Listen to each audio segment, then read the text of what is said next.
Uma boa noite a todos novamente, é uma alegria estarmos aqui. Nós vamos continuar a palestra que iniciamos ontem à noite, estudando sobre as 7 cartas às 7 igrejas do Apocalipse.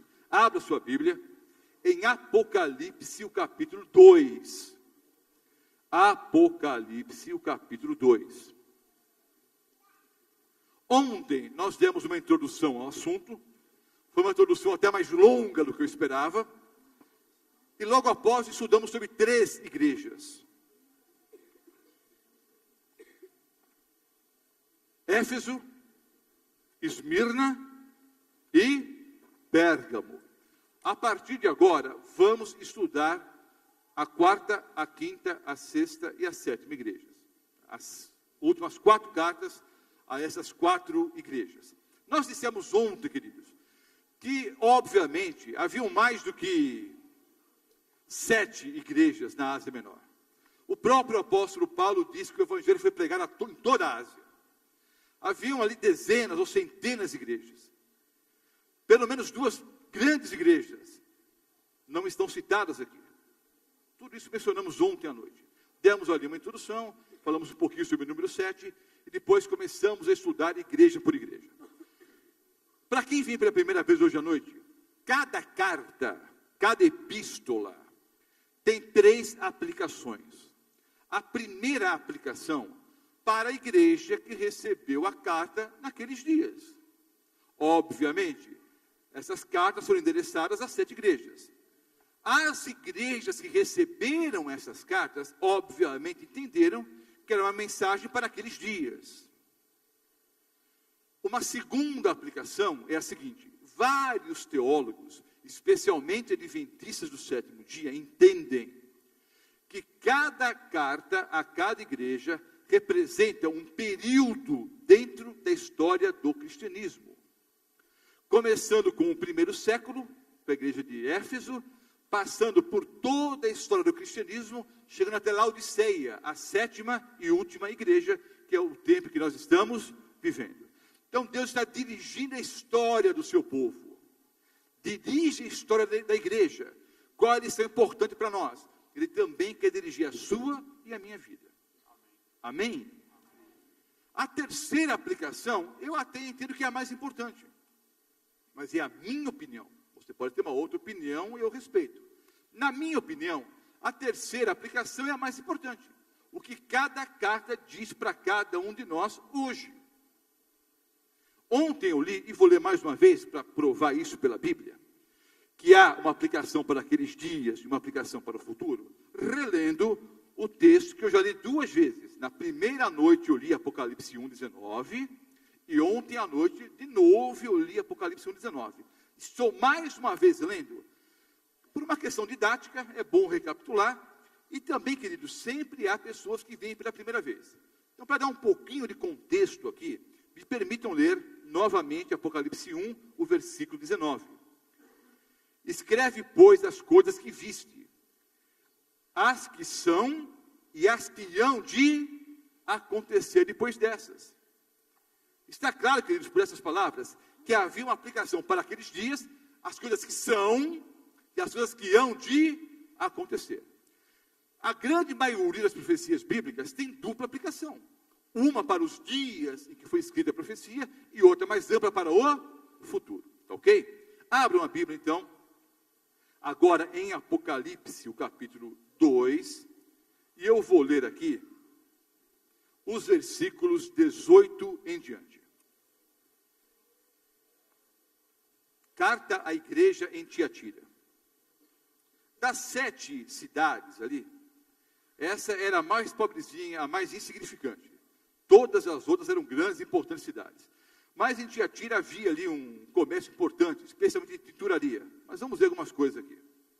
Ao anjo da igreja em Tiatira escreve: estas coisas diz o Filho de Deus, que tem os olhos como chama de fogo e os pés semelhantes ao bronze polido. Conheço as tuas obras. É interessante, queridos. Em uma das aulas eu ensinei, ou melhor, a Bíblia ensinou, nós só lemos os versículos bíblicos, que nós somos salvos pela graça, através do sangue de Cristo Jesus, que nós aceitamos pela fé. E naturalmente vêm as boas obras. As boas obras nada mais são do que a consequência natural da minha comunhão com Cristo Jesus. Se através da fé, e por causa da minha fé, ao aceitar a Jesus como Salvador e Senhor, ao aceitar a graça e o sangue de Cristo em minha vida, naturalmente eu vou viver como cristão, eu vou praticar as boas obras. Mas entenda uma coisa, eu sou adventista do sétimo dia há quase 50 anos.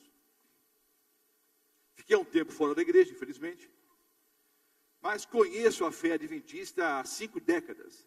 Talvez eu seja, não o mais velho, mas um dos mais velhos aqui em termos de adventismo. Quantos dos que estamos aqui somos adventistas há 50 anos ou mais? 50 anos ou mais. 1, 2, 3, 4, 5, 6, 7, 8, 9, 10 pessoas. 11. Então, estamos entre os veteranos aqui, não é?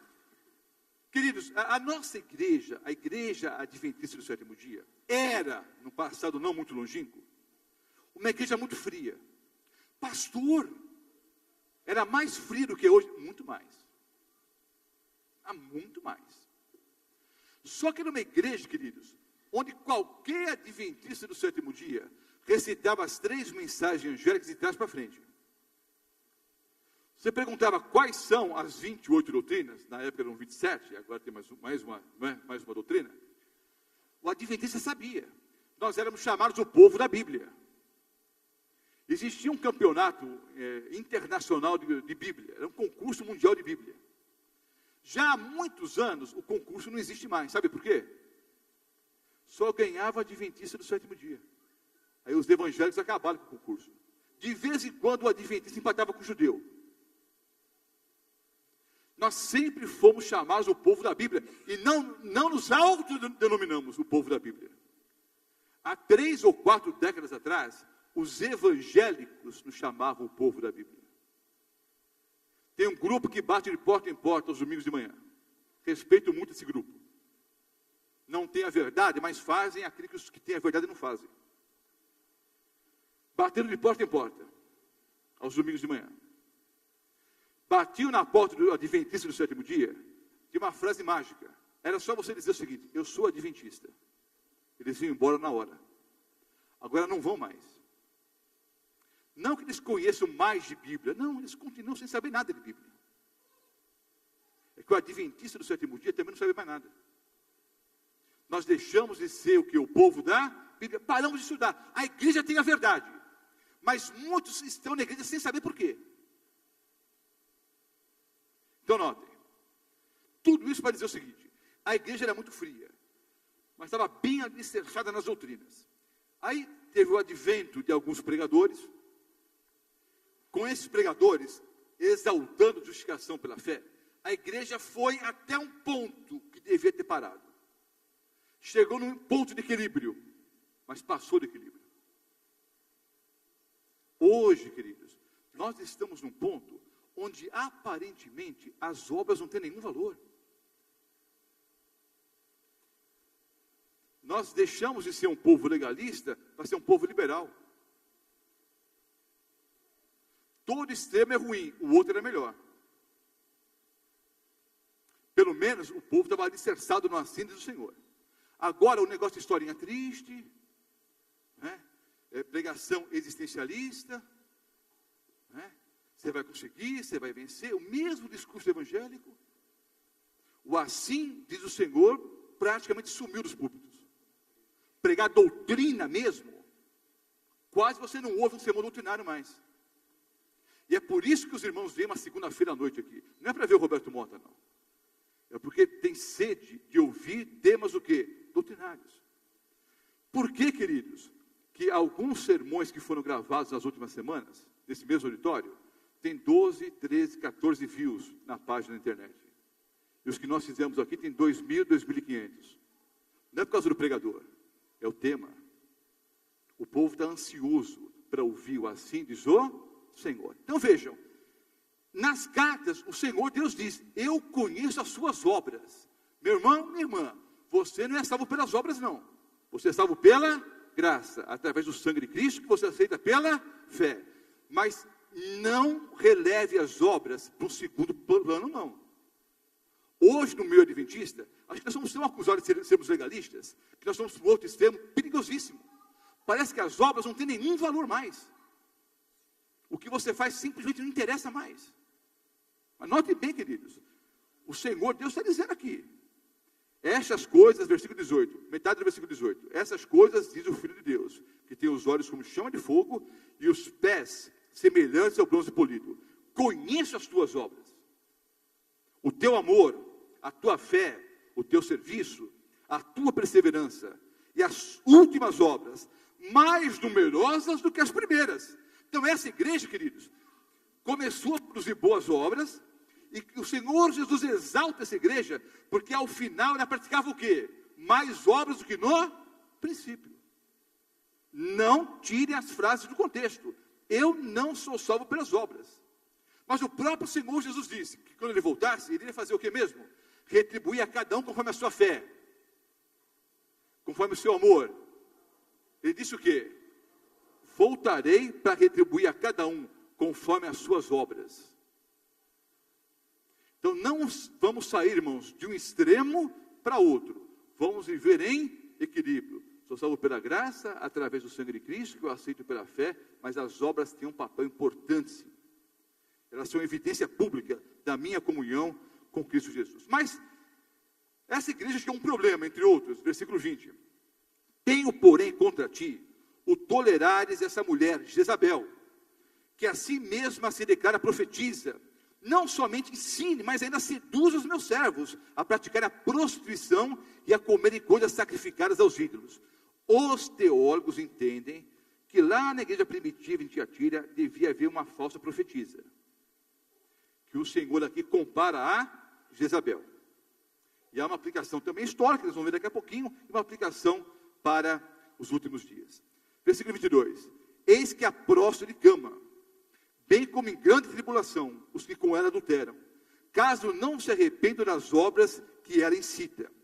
Matarei os seus filhos, e todas as igrejas conhecerão que eu sou aquele que sonda mentes e corações, e vos darei a cada um segundo as vossas obras.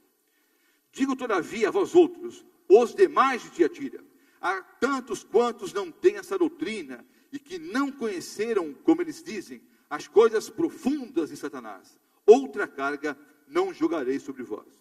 Tão somente conservai o que tendes, até que eu venha. Ao vencedor, que guardar até o fim as minhas obras, eu lhe darei autoridade sobre as nações, e com cetro de ferro as regerá, e as reduzirá a pedaços como se fossem objetos de barro. Assim como também eu recebi de meu Pai, dar-lhe ainda a estrela da manhã.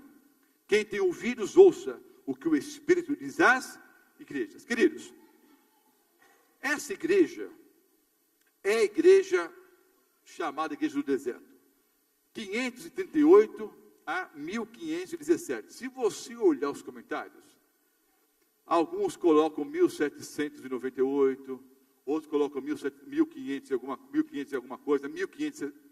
Não se preocupe com as datas, não é profecia de tempo. Se atenha mais ou menos ao período. Vejam bem, queridos. Ontem nós terminamos estudando a igreja de Pérgamo. A igreja de Pérgamo tornou-se a igreja oficial do Estado, quando Constantino nominalmente tornou-se um cristão. Só que com a conversão, entre aspas, de Constantino, ele introduziu falsas doutrinas no meio do cristianismo. E essas heresias chegaram ao auge exatamente nesse período. Então, há alguns elogios aqui. Por quê? Nesse período, queridos, a igreja foi missionária. Foi o período onde a igreja construiu vários orfanatos, asilos, hospitais, escolas. Era uma igreja preocupada com o bem-estar da comunidade. Era uma igreja voltada para fora. Até um sermão que eu prego, especialmente aos sábados pela manhã, quando eu digo que igreja não é o que acontece dentro das quatro paredes, não. Igreja somos você e eu das portas para fora. Essa é a verdadeira igreja. Então essa igreja voltou-se para a comunidade. Era uma igreja influente, e uma igreja importante naqueles dias, né, para o bem-estar do povo. Só que, em contrapartida, aceitaram falsas doutrinas. O diabo lutou contra a igreja. Como não venceu a igreja, ele se uniu a ela. Se uniu como? Engendrando falsas doutrinas. E a igreja entrou em apostasia. E a igreja que era perseguida tornou-se agora o quê? Perseguidora. Mas um pequeno grupo permaneceu fiel. Por isso que o Senhor Jesus diz a Tiatira: há alguns de vocês que não se corromperam. Sobre vocês eu não vou colocar um peso maior. Então notem, a igreja voltou-se para fora, era uma igreja próspera, uma igreja que ajudava a comunidade, mas infelizmente aceitou falsas doutrinas. E essas falsas doutrinas geraram ainda um espírito de intolerância no meio do cristianismo. E a Igreja Católica Apostólica Romana, então, tornou-se, por incrível que pareça, um grande poder opositor, um grande poder perseguidor. Essa é a Idade Média, a Idade Escura, a Idade das Trevas, a Idade do quê? Da Santa Inquisição e da supremacia papal, que é um tema que nós vamos estudar provavelmente nesse final de semana, ou no mais tardar, na próxima segunda-feira. O poder católico tornou-se um poder o quê? Perseguidor. Mas há alguns fiéis, vou citar apenas 2 grupos aqui, mas há vários outros. Na Europa, no continente europeu, os valdenses. Na Inglaterra, os seguidores de Wycliffe permaneceram o quê? Fiéis à verdade. Eles não tinham toda a verdade, mas naquilo que eles conheciam, eles foram o quê? Fiéis. Por isso que o Senhor Deus diz: eu não vou colocar sobre vocês um fardo maior. Vocês deveriam conhecer mais coisas, mas em meia confusão que vocês vivem, o que vocês conhecem, e estão sendo fiéis do que conhecem, é o suficiente. Não vou colocar um peso maior sobre vocês. Deus sempre teve um grupo remanescente, queridos, ao longo da história. Sempre teve um grupo que permaneceu fiel a Ele e à sua palavra.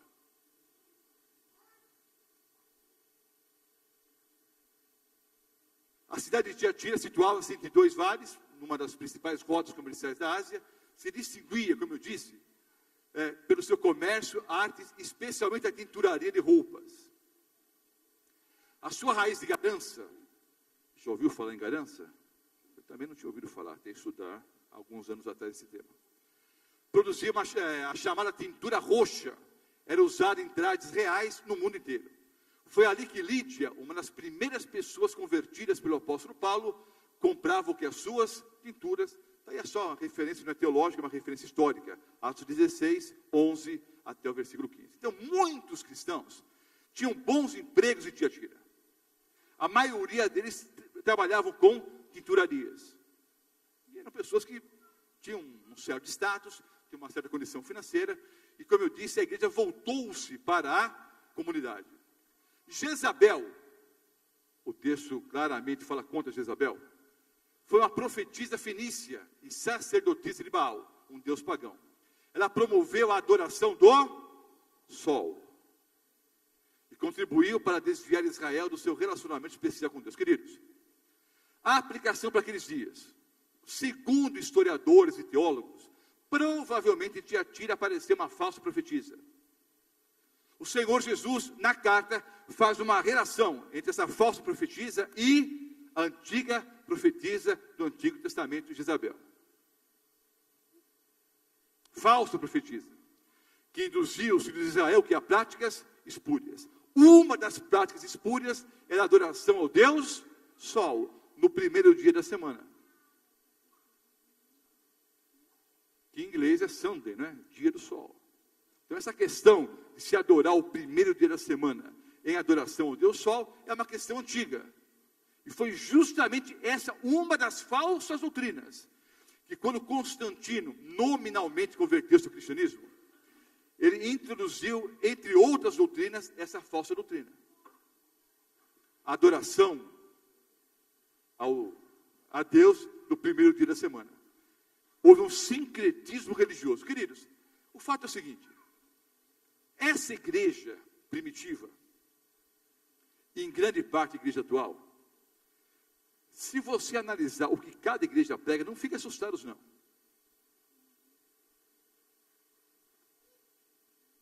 Há mais paganismo do que cristianismo puro.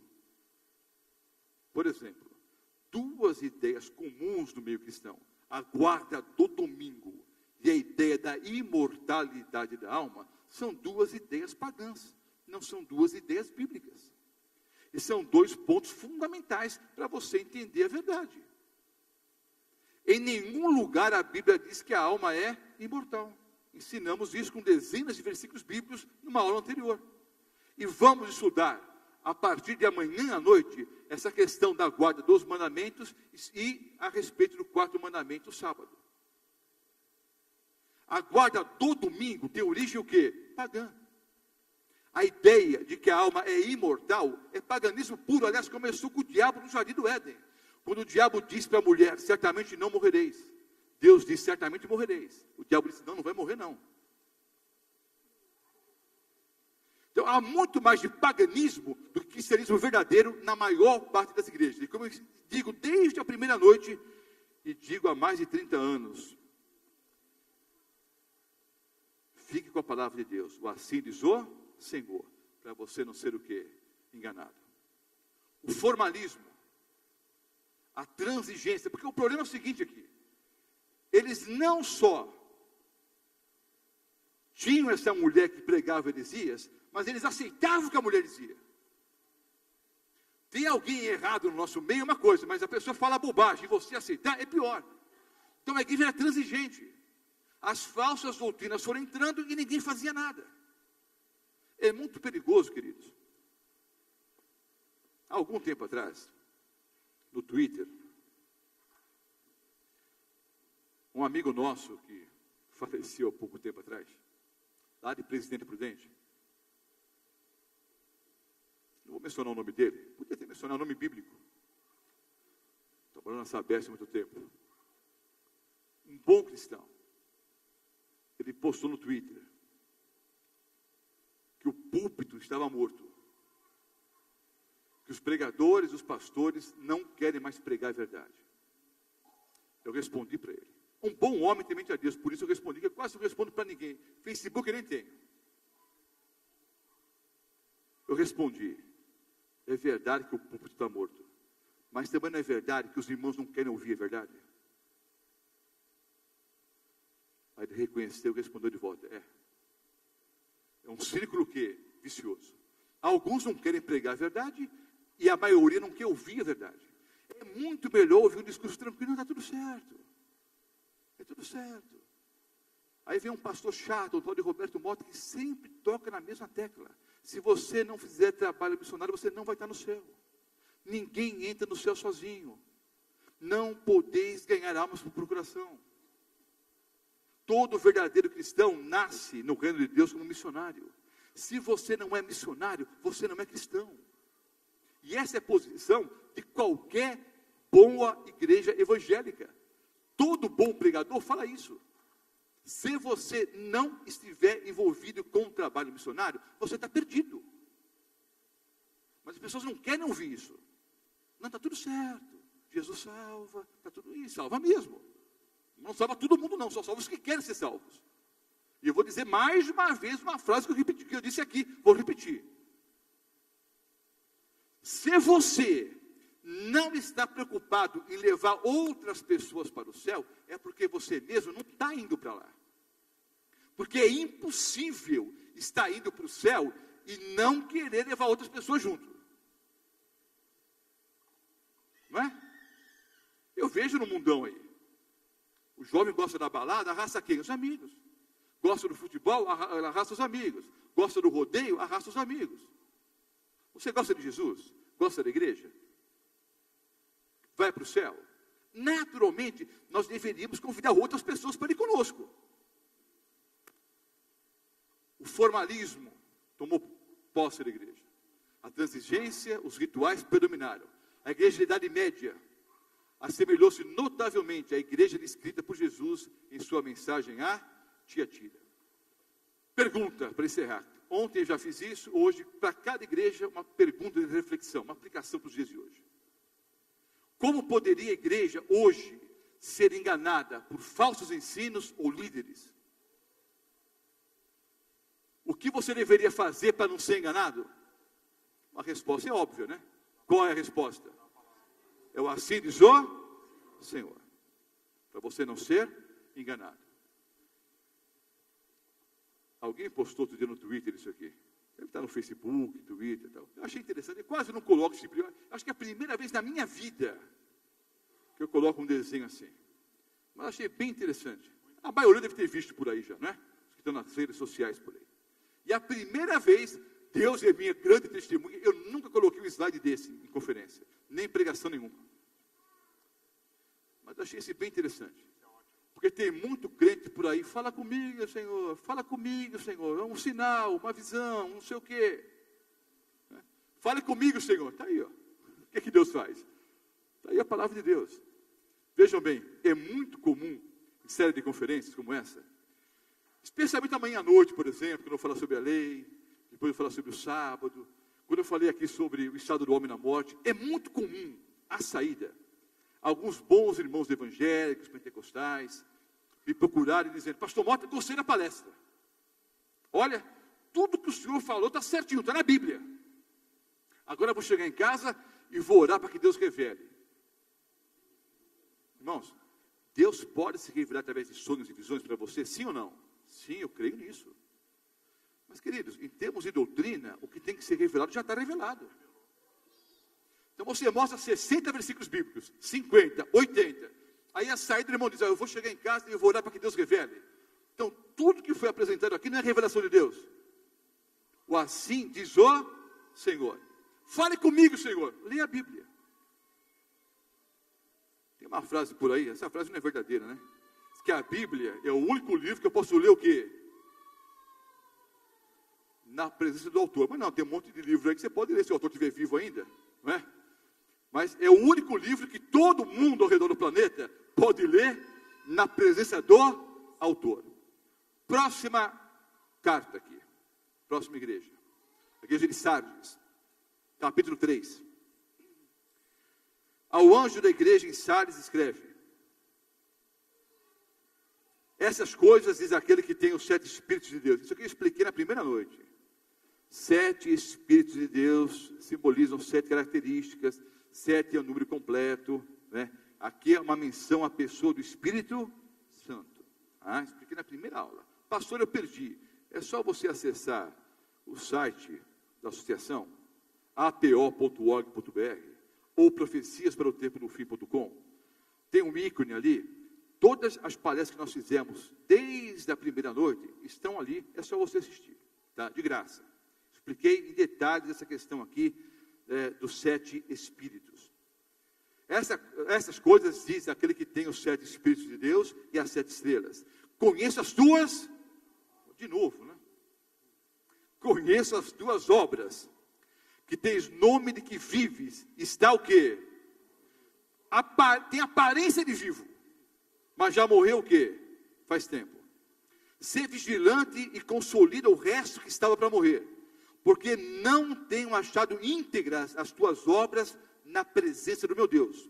Lembra-te, pois, do que tens recebido e ouvido, guarda-o, arrepende-te, porquanto, se não vigiares, virei como ladrão, e não conhecerás de modo algum em que hora virei contra ti. Tens, contudo, em Sardes, umas poucas pessoas, de novo, irmãos, sempre tem um remanescente. Vou até aproveitar para dizer o seguinte. Eu sempre digo no final da conferência, vou dizer hoje. Você que nos visita, não se assuste não, que às vezes dá um aperto aqui nos irmãos. Vou explicar para vocês umas coisinhas aqui. Nas igrejas adventistas do 7º dia, de Mirassol, Badibacite, aqui de Rio Preto, toda essa região, essa boa região do nosso estado, ou em qualquer lugar do mundo, na igreja adventista do 7º dia, você vai encontrar as melhores pessoas da comunidade. Verdadeiros cristãos. Abraçaram a verdade e vivem de acordo com a verdade que conheceram. Mas nessa mesma igreja, você vai encontrar as piores pessoas da comunidade. Porque são as pessoas que aceitaram a verdade, mas não vivem de acordo com a verdade. E vou dizer uma coisa, queridos. Os homens podem professar fé na verdade. Mas essa mesma fé não os torna mansos, gentis, educados, dominados, pessoas espirituais, preocupadas com as coisas do céu, essa mesma fé é uma maldição ao seu possuidor. E pela sua influência, você se torna uma maldição para todo mundo. Pastor, que frase terrível. Mas não é minha, não é de uma veinha chamada Ellen White. Os homens podem professar fé na verdade. Mas se essa fé não os torna mansos, educados, gentis, dominados, preocupados com as coisas espirituais, com as coisas do alto, essa fé que você professa, torna-se uma maldição para o seu possuidor. E pela sua influência, uma maldição para todo mundo. Então eu vou dar um conselho, meu amado irmão. Se você não vive como cristão, me faça um favor. Não diga para ninguém que você é adventista do sétimo dia. Pode ser esse favor para você mesmo e para a igreja. Agora, o conselho bíblico é: viva como um verdadeiro cristão. Seja uma influência positiva na família, na comunidade, na sociedade, na faculdade, no local que você estuda, no seu local de trabalho. Seja uma influência positiva. Irmãos, eu não estou pregando perfeccionismo. Mas nós temos que deixar a teoria e viver como verdadeiros cristãos, custe o que custar, a começar pelo Roberto Mota. O sermão é para mim também. Continuamos a leitura aqui. Tens, contudo, em Sardes, versículo 4, umas poucas pessoas que não contaminaram as suas vestiduras, e andarão de branco junto comigo, pois são dignas. O vencedor será assim vestido de vestiduras brancas, e de modo nenhum apagarei o seu nome do livro da vida. Pelo contrário, confessarei o seu nome diante de meu Pai e diante dos seus anjos. Quem tem ouvidos, ouça o que o Espírito diz às igrejas. Sardes significa a que permanece. Esse centro de manufatura têxtil e a indústria joalheira estava localizado num platô, a 300 metros, acima do vale, e parecia inconquistável. Só veja, queridos, essa cidade que parecia inconquistável, 2 vezes ela foi conquistada. Estava num lugar bem elevado, um local, segundo os moradores, intransponível. Eles dormiam em paz.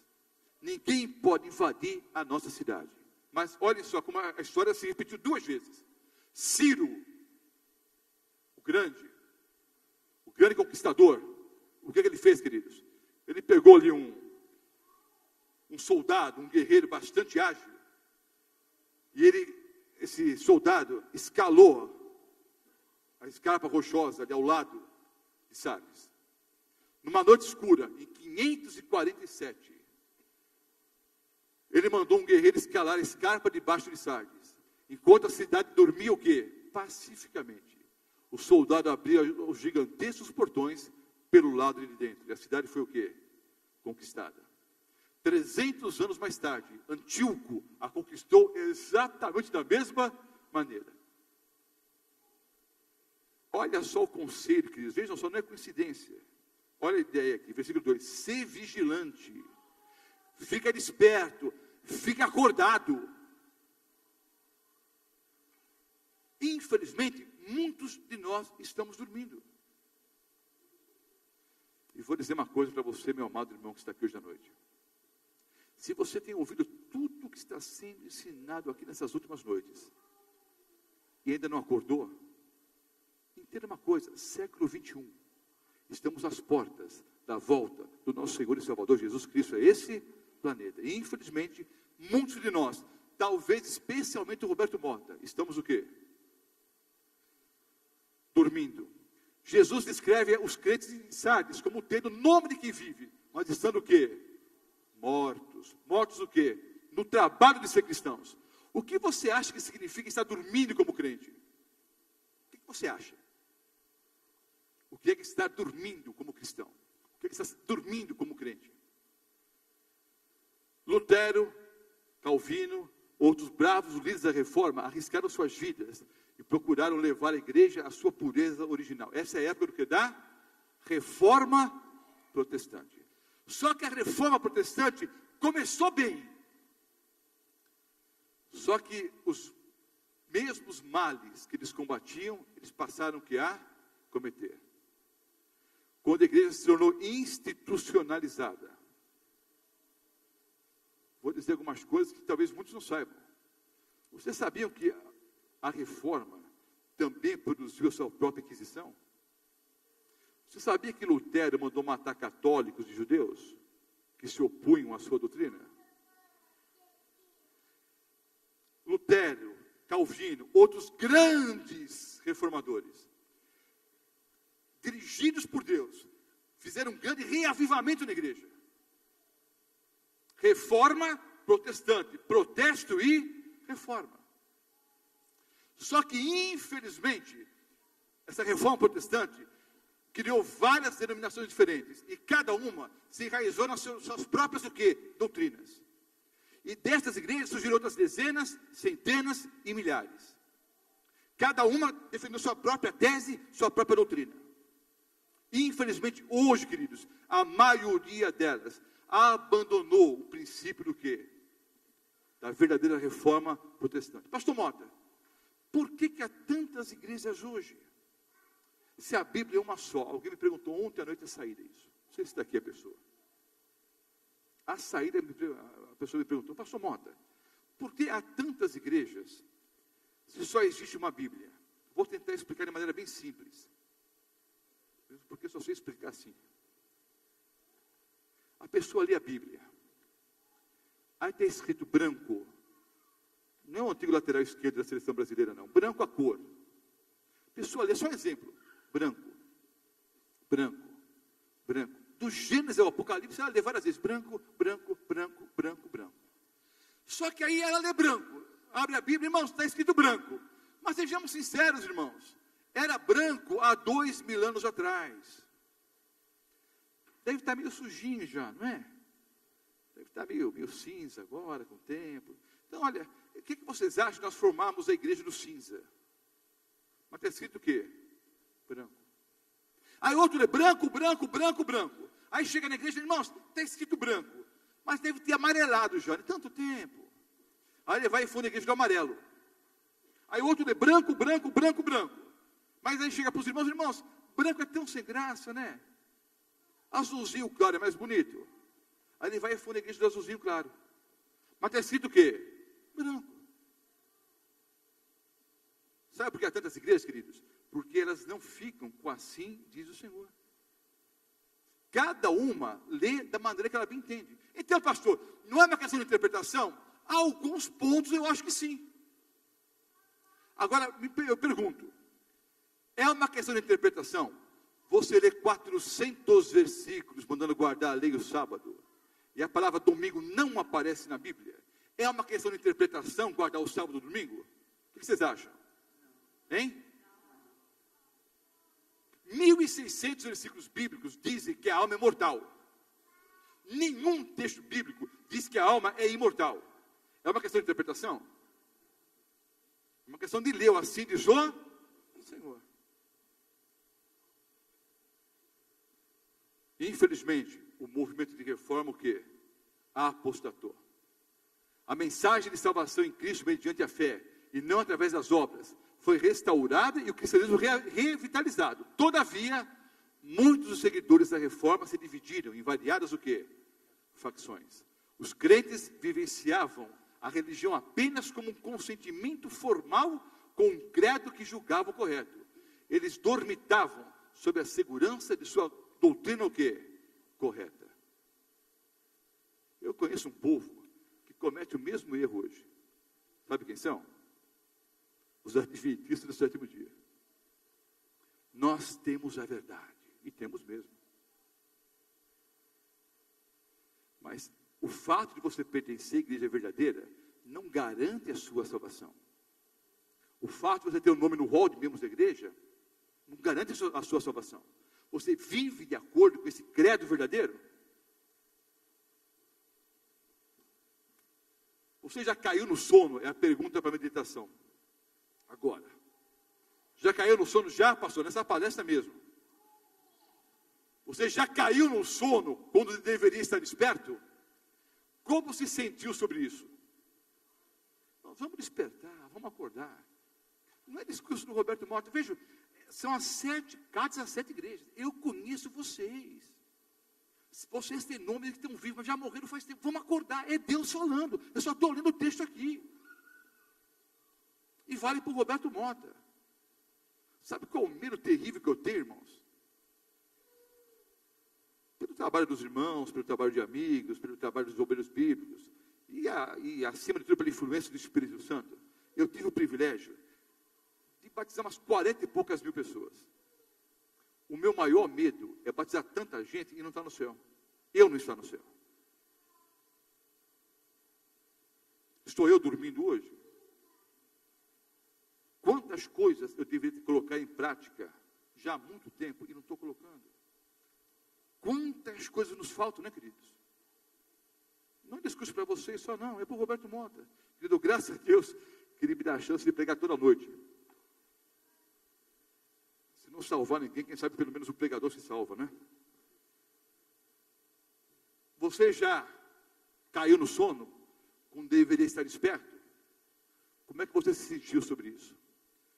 6ª igreja, a igreja missionária, a igreja de Filadélfia. Vamos ler aqui os versículos 7 até o 13. Ao anjo da igreja de Filadélfia escreve: estas coisas diz o santo, o verdadeiro, aquele que tem a chave de Davi, que abre e ninguém fechará, que fecha e ninguém abrirá. Conheço as tuas, de novo,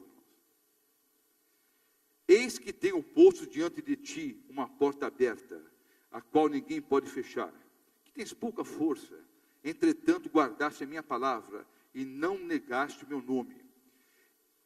Eis, farei que alguns dos que são da sinagoga de Satanás, desses que a si mesmos se declaram judeus e não são, mas mentem, eis que vos farei vir e prostrar-se aos teus pés, e conhecer que eu te amei, porque guardaste a palavra da minha perseverança. Também eu te guardarei da hora da provação, que há de vir sobre o mundo inteiro, para experimentar os que habitam sobre a terra. Venha sem demora, conserva o que tens, para que ninguém tome a tua coroa. Ao vencedor, faloei coluna no santuário do meu Deus, e daí jamais sairá. Gravarei também sobre ele o nome do meu Deus, o nome da cidade do meu Deus, a nova Jerusalém, que desce do céu, vinda da parte do meu Deus, e o meu novo nome. Quem tem ouvidos, ouça o que o Espírito diz às igrejas. Queridos, igreja de Filadélfia, a igreja do amor fraternal, de 1755 a 1844. Filadélfia significa amor fraternal. Foi construída sobre uma colina sobranceira, a 2 vales. Ela recebeu esse nome, do rei Átilo II Filadélfo, em honra à lealdade de seu irmão mais velho, que o precedera no trono. Hoje se encontra em seu lugar a próspera cidade de Alacheir, lá na Ásia.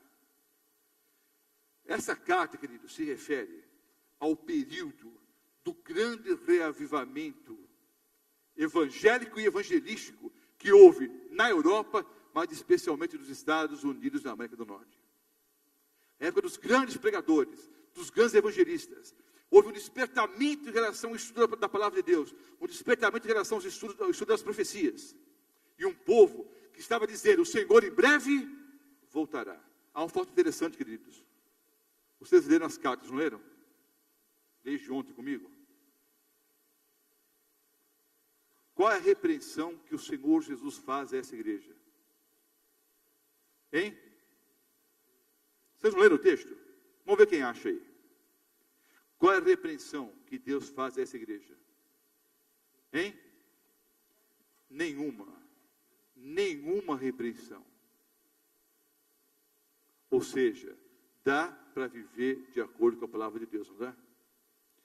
Essa igreja não sofre nenhuma repreensão da parte de Deus, só elogios.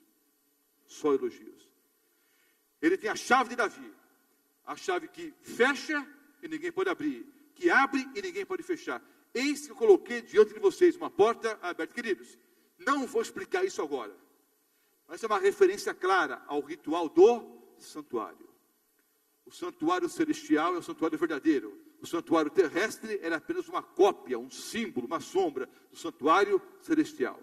Aqui claramente fala sobre a passagem do Senhor Jesus do lugar santo para o lugar Santíssimo. Mas eu volto a esse texto, prometo, e vou em mais de 50 minutos explicar versículo por versículo essa questão, detalhe por detalhe, do ritual do santuário terrestre e o que o Senhor Jesus faz hoje no santuário celestial. Por isso damos aqui até 2.300 tardes e manhãs, o santuário será purificado. É o maior período profético da Bíblia.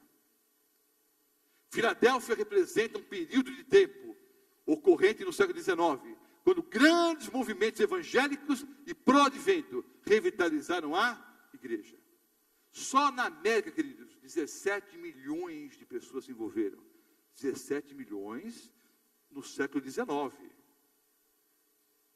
1800 e alguma coisa. 17 milhões de pessoas se envolveram com o movimento pró-advento. Os crentes fundaram a Sociedade Missionária Britânica e a Sociedade Bíblica Britânica e Estrangeira. Também fundaram muitas o quê? Universidades. Houve um despertamento espiritual. O sentido de urgência, o Senhor Jesus voltará a esse planeta. Isso motivou a igreja e levou a igreja a um estado espiritual a ponto do Senhor Jesus, na carta a essa igreja, não apresentar nenhuma reprovação. E a grande promessa: vocês serão colunas no santuário do meu Deus. O que você gostaria de pedir que Deus fizesse por você em sua vida cristã hoje? Para o jovem rico, o Senhor Jesus perguntou: o que queres que eu te faça? Disse ainda: só te falta uma coisa. Quantas coisas faltam para o Roberto Mota? Quantas coisas faltam para você? O que é que você gostaria hoje à noite que o Senhor Jesus fizesse? Não na tua vida material, isso também é importante. Não na tua vida amorosa, matrimonial, isso também é muito importante. Mas o que você gostaria que Jesus fizesse agora para você, na sua vida espiritual? O que te falta? Não sabe, é fácil colocar tela e gravata e me pregar aqui. Mas entenda uma coisa em nome do Senhor Jesus. Todo esse discurso é também para o Roberto Mota. O que falta para o Roberto Mota? O que falta para o Roberto Mota ser um verdadeiro cristão? Um fiel discípulo. Será que as pessoas que oram para mim, não aqui na igreja, porque aqui é fácil, né? Estou de terno e gravata pregando. Mas no dia a dia, pelas ruas de Rio Preto, quem é o Roberto Mota em casa, com os filhos, com a esposa? Quem é o Roberto Mota com os amigos? Quem é o Roberto Mota no trânsito? O que você gostaria que o Senhor Jesus operasse agora na sua vida espiritual? Encerrando, a 7ª e última igreja, a igreja de Laodiceia. Para essa, não há nenhum elogio. Para Filadélfia, nenhuma repreensão. Para Laodiceia, nenhum elogio. Pastor Mota, o senhor está sendo um pouco duro algumas noites. Vocês acham? Então, leiam o que o Senhor Jesus diz para Laodiceia. Sem comentários, primeiro. Vamos só ler. É duro o que eu tenho dito aqui? Olha o que Jesus diz para você e para mim. Ao anjo da igreja de Laodiceia. Porque Laodiceia é de 1844 até a volta de Jesus. É para essa igreja agora. É para você e para mim, é para o cristianismo hoje. Estas coisas diz o Amém. A testemunha fiel e verdadeira. O princípio da criação de Deus. Conheço as tuas obras, que nem és frio nem quente. Quem dera fosses frio ou quente. Assim, porque és morno, e nem és quente nem frio, estou a ponto de vomitar-te da minha boca. É Jesus falando para o Roberto Mota, para a igreja cristã nos últimos dias. Eu não estou aguentando mais vocês, eu estou enjoado. Eu estou com nojo. Eu estou quase vomitando vocês da minha boca. Está na Bíblia, irmãos. É Jesus falando. Para você e para mim. Assim, porque és morno e nem és quente nem frio, estou a ponto de vomitar-te da minha boca. Pois dizes: estou rico e abastado, não preciso de coisa alguma, e nem sabes que és infeliz, miserável, pobre, cego e nu. Aconselho-te que de mim compres ouro refinado pelo fogo, para te enriqueceres, vestiduras brancas para te vestires, a fim de que não seja manifesta a vergonha da tua nudez, e colírio para ungir os teus olhos, a fim de que vejas. Eu repreendo e disciplino a quantos amo, sei, pois, zeloso, e arrepende-te. Eis que estou à porta e bato. Se alguém ouvir a minha voz e abrir a porta, entrarei na sua casa e cearei com ele, e ele comigo. Ao vencedor dar-lhe-ei sentar-se comigo no meu trono, assim como também eu venci, e me sentei com meu Pai no seu trono. Quem tem ouvidos, ouça o que o Espírito diz às igrejas. Queridos, Laodiceia era uma cidade rica, uma cidade que era fiel ao governo romano.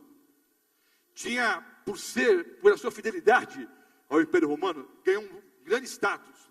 Havia uma grande biblioteca ali. Eles tinham rede de esgotos, água encanada, várias construções. Era uma cidade rica. Havia ali um guento, um colírio, que havia uma grande faculdade de medicina ali. E um colírio especial, que era fabricado ali em Laodiceia. Também Laodiceia era famosa pela sua seda negra, que praticamente só era produzida ali em mais nenhum lugar do mundo. Aí Jesus diz: vocês acham que são ricos, mas são o quê? Pobres, miseráveis, cegos e nus. Pergunto, queridos, é duro o quadro da igreja aqui. Mas o que é pior, na opinião de vocês? Vamos responder, vai. Diz que a igreja é morna, isso é ruim. É miserável. Algumas traduções diz desgraçado. Pastor, desgraçado não é palavra, não é, não. Desgraçado, é sem graça. Nesse caso, sem a graça de Deus. Miserável, desgraçado, pobre, cego e nu. O que é pior, irmãos? É ser morno? Ou é ser miserável? Ou é ser desgraçado? O pobre, cego, nu? Irmãos, para tudo isso há solução. Nada disso é o problema maior. Qual é o grande problema de Laodiceia? Seu problema e meu. Sabe qual é? Hein? Qual é?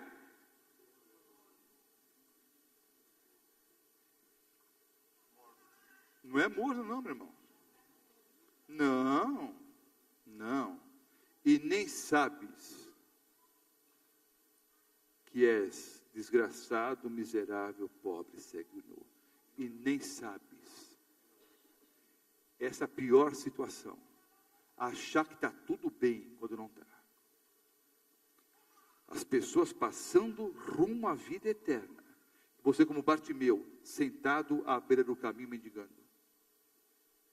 Essa pior situação para o cristão. A situação de não estar bem espiritualmente e achar que está tudo bem. Ou fingir que está tudo bem. É a pior situação. Jesus diz: quem dera você fosse quente ou frio. Na verdade, haviam águas termais ali em Laodiceia. Eles canalizaram as águas termais até a cidade. Só que essa água termal chegava o que morna ali. E quando eles ingeriam a água, produzia realmente náuseas. Jesus disse: seria melhor ser frio ou quente. Sabe por quê, irmãos? Quem é frio sabe que é frio.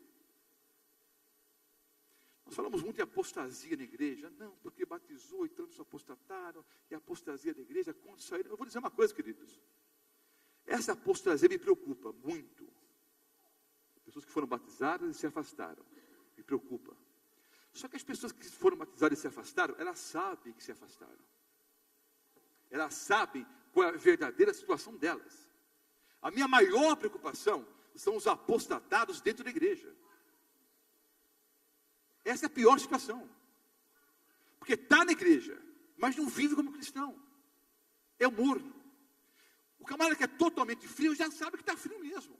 Tem solução para ele ainda. Não está perdido, tem solução. Mas ele sabe que está frio.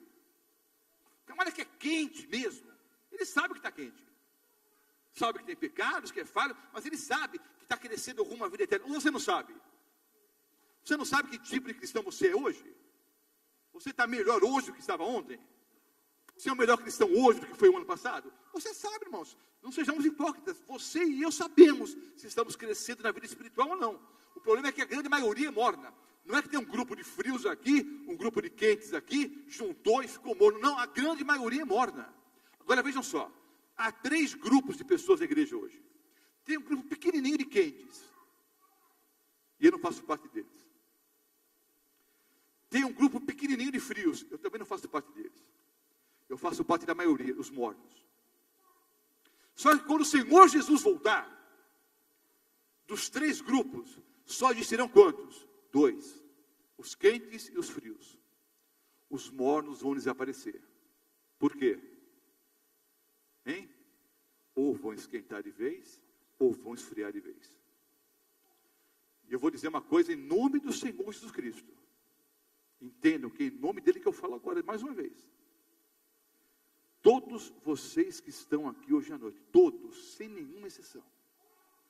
Todos que me assistem pela internet agora, todos que me ouvem pela Novo Tempo, sabem se estão esquentando ou esfriando. Você sabe. Você sabe. É justamente o caminho para onde você está indo agora. Vida eterna ou morte eterna. Está esquentando? Está indo para a vida. Está esfriando? Está indo para a morte. E todos nós que estamos aqui sabemos claramente para que caminho nós estamos indo. Não nos enganemos, não.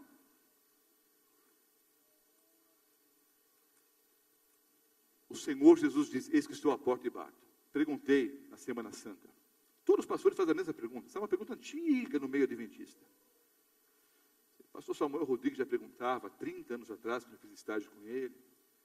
Vocês já ouviram? O Senhor Jesus está à porta e bate. É uma boa nova ou não? É bom ou é ruim? O pessoal da Redentora deve saber. Eu falei semana passada isso para a Redentora. É bom ou é ruim? É ruim e é bom ao mesmo tempo. Eis que estou à porta e bato. Isso quer dizer o quê? Que ele não desistiu de você e de mim. Amém? Eis que estou à porta e bato. Mas se está batendo a porta ainda, é por quê? É porque não entrou, está lá fora ainda. E para a maioria de nós, queridos, talvez para o Roberto Mota também, Jesus é apenas um turista, né? Ele vem de vez em quando, vem de sábado, né? Sábado pôr do sol, acho que convida ele para entrar. Aí sábado, depois, né, na hora do pôr do sol ali, para acabar o sábado, Jesus não vai embora, está aqui ainda. Né? A gente convida para passar o sábado com Jesus, adventista do 7º dia. E olhe lá. Jesus não quer ser um turista, irmãos. Ele quer morar na tua vida. Ele quer fazer habitação, morada no seu coração. Eis que estou à porta aí, bato. Se alguém ouvir a minha voz e abrir a porta, eu vou entrar. Pastor, mas eu não tenho ouvido a voz do Senhor Jesus, queridos. Eu tive um professor, eu acho que os pastores jovens aqui, acho que não tiveram aula com o Modesto Marques, não, né? Não. O pastor Aurel deve ter tido. O pastor Aurel teve que sair porque a esposa passou por uma cirurgia e ele tem que entrar no hospital antes das 10 da noite para dormir com a esposa ali. Acho que fora o pastor Aurel, o senhor está bem. Está cheio da velha guarda, pastor Nelson, nosso lar e família aqui. Pastor Modesto Marques, um baita de um pastor, um baita de um professor, mas um homem muito duro, sistemático. Em determinada aula de arqueologia, ele parou a aula, e não era do feitio dele, ele era um homem muito sistemático. Ele entrava, mal dizia bom dia, né? Ele entrava no jaleco dele ali, abria o livro, pegava o giz e era só aula. Irmãos, eu tenho a impressão que Deus mandou ele falar aquilo para mim, que eu nunca esqueci. Ele perguntou, numa das provas, quantos tijolos tinha a pirâmide vermelha no México? Eu acertei. Pergunta se eu lembro hoje. Mas essa frase que ele disse, eu nunca esqueci. Ele colocou o giz ali, ele parou a aula. Olhou para trás, e como se Deus falasse comigo. Falou para todo mundo, obviamente, mas eu nunca esqueci. Ele ficou na minha mente assim. De coisas que marcam a nossa vida, né? Não tinha nada a ver com a aula. Ele colocou o giz ali e disse, os seres humanos não gostam do silêncio. Porque em silêncio nós podemos ouvir a voz de Deus. E a maioria não está afim de ouvir a voz de Deus. Sabe por que nós vamos chegar em casa hoje à noite e vamos ligar o aparelho de som? Aliás, você entra no carro e já liga o som. Você chega em casa, liga a televisão. Às vezes não presta nem atenção, mas liga. A senhora que fica à tarde em casa, e a maioria não fica, né? Trabalha fora e trabalha em casa também, jornada dupla de trabalho, né? Mas se está em casa, liga a televisão, liga o rádio. Nós não suportamos o silêncio. Porque nós não queremos ouvir a voz de Deus.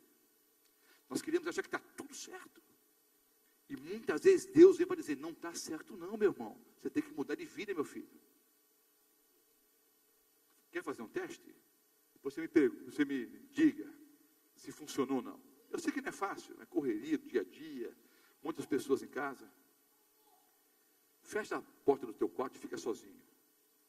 Meia hora, 1 hora, 2 horas, 3 horas. Passa a noite em claro. Depois você me diz se Deus falou com você ou não. Para ouvir. Ah, pastor, eu oro. Deus não me responde. Eu pergunto, você parou para ouvir a resposta? Ele sempre responde. Mas você não para ouvir.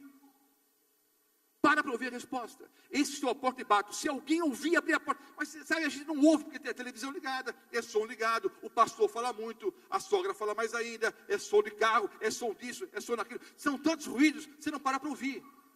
Mas o Senhor Jesus diz, as minhas ovelhas ouvem a minha voz. Esse que estou à porta e bato. Pastor, eu sei que ele está batendo. Eu vou fazer uma faxina no meu coração para ele entrar. Não vai fazer faxina nenhuma. Quem vai fazer a faxina é Jesus.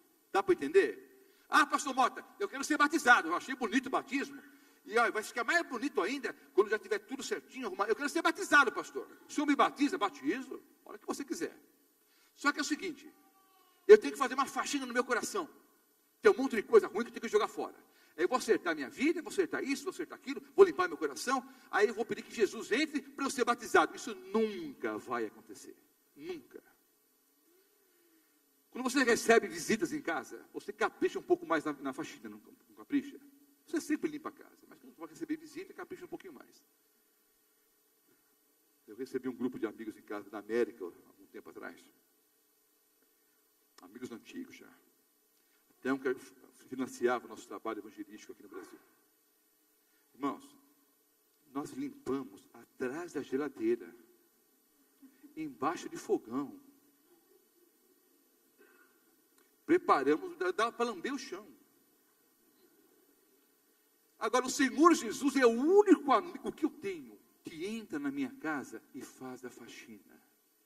Prepara o banquete e convida você para almoçar, jantar com ele todos os dias, até quando ele voltar em poder, em grande glória, e aí, cear com ele para todo o sempre. Esse que estou à porta aí, bato. Se você esperar virar menino bonzinho primeiro, para depois aceitar Jesus, isso nunca vai acontecer.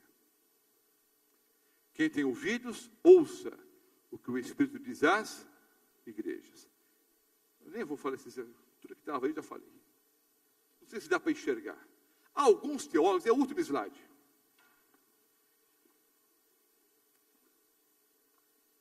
Passei do horário de novo. Mas tenho que falar, queridos. Eu sou evangelista há muitos anos. Mas sabe qual é a probabilidade de eu fazer uma outra conferência como essa aqui em Rio Preto? Quase zero. Não estou despedido, não. Mas daqui vou para outro lugar, depois para outro, depois para outro. Então, deixa eu falar. Alguns teólogos veem uma progressão nas 7 cartas. Éfeso, Jesus é aquele que anda no meio dos 7 candeeiros. Em Esmirna, Jesus é aquele que morreu e reviveu. Em Pérgamo, Jesus diz, arrepende-te, pois o quê? Ou senão, virei a ti em breve, e contra eles batalharei com a espada da minha boca. A Tiatira, ou para Tiatira, Jesus é quem? Mas o que tendes, retenho, até que eu venha. Para Sardes, pois se não vigiares, virei como ladrão. Para Filadélfia, venho sem demora. Para Laodiceia, já estou à porta. Dá para chegar uma progressão, queridos, na questão do relacionamento aqui? Eu estou à porta. Já cheguei, já estou aqui. Estou à porta. Quem tem ouvidos para ouvir o quê? Ouça. Não tem mensagem musical. Vai ter apelo, pastor? Tem que ter apelo, porque eu digo para os meus pastores que você nunca pode terminar um sermão sem um apelo. Sabe por quê? Porque talvez você que ouviu o sermão hoje à noite tenha ouvido o último sermão da tua vida. grande pregador lá na Europa, fez um sermão uma vez, ele ia pregar só 1 hora ou 2. É costume na Europa o pregador pregar pelo menos 2 horas. Quando eu vou para a Europa, eu falo 2 horas, ninguém reclama. Mas ele não falou 2, ele falou 4. E 4 vieram 6. Pregou 6 horas. Na hora que ele saiu dali, houve um grande terremoto.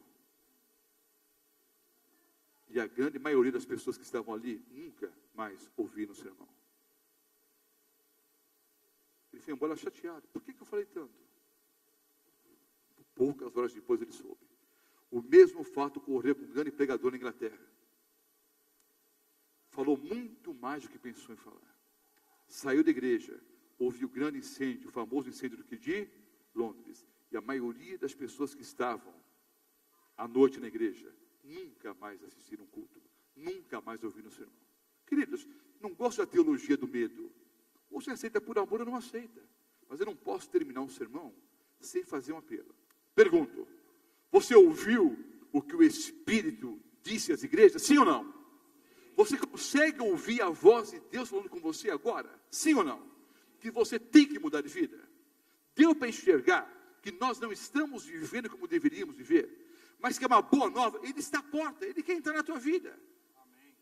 Você não está perdido. A porta está aí, é só você abrir a porta, Ele vai entrar. Vai transformar a sua vida.